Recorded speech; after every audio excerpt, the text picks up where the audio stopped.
Welcome to Aditya stories. ఈరోజు మనం మరొక స్టోరీని తెలుసుకుందాం. అనగనగా ఒక పెద్ద నదీ తీరంలో ఆశ్రమాన్ని నిర్మించుకున్న ఆనంద మహర్షి కొంతమంది శిష్యులకు విద్యాబుద్ధులు నేర్పిస్తూ అక్కడే జీవనం సాగిస్తూ ఉండేవాడు. ఆయన రోజు సాయంత్రం దగ్గరలోని శివాలయానికి వెళ్ళి ఉపన్యాసాలు ఇచ్చేవాడు.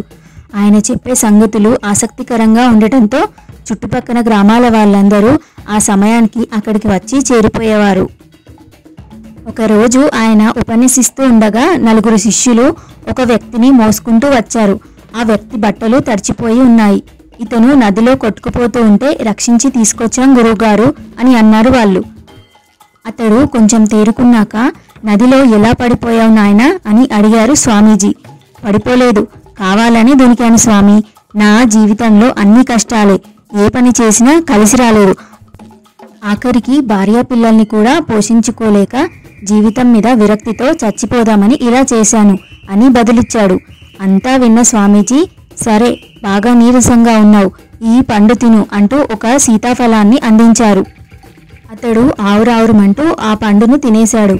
స్వామీజీ ప్రశాంతంగా అతడి కేసి చూస్తూ, పండంతా తిన్నావు కానీ గింజలు మాత్రం ఉమ్మేశావెందుకు అని ప్రశ్నించారు.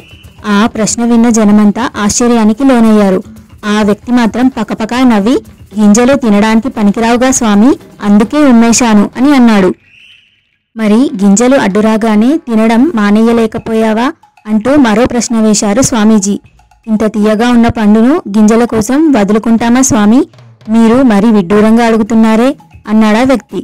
అప్పుడు స్వామీజీ నవ్వి, జీవితం కూడా ఈ సీతాఫలం లాంటిదే నాయనా, గింజలు తొలగించుకుంటూ పండు తిన్నట్లే కష్టాలను ఎదుర్కొంటూ జీవితాన్ని అనుభవించాలి, కానీ ఇలా మధ్యలోనే ఆపేసుకుంటామా అని అన్నారు స్వామీజీ.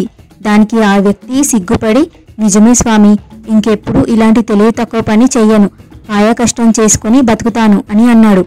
ఇదంతా చూస్తున్న గ్రామస్తులందరూ ఆనందంగా చప్పట్లు కొట్టారు. ఈ వీడియో మీకు నచ్చినట్లయితే లైక్ చేయండి, షేర్ చేయండి. మరిన్ని మంచి మంచి కథల కోసం మన ఛానల్ ఆదిత్య స్టోరీస్ని సబ్స్క్రైబ్ చేసుకోండి. Thanks for watching.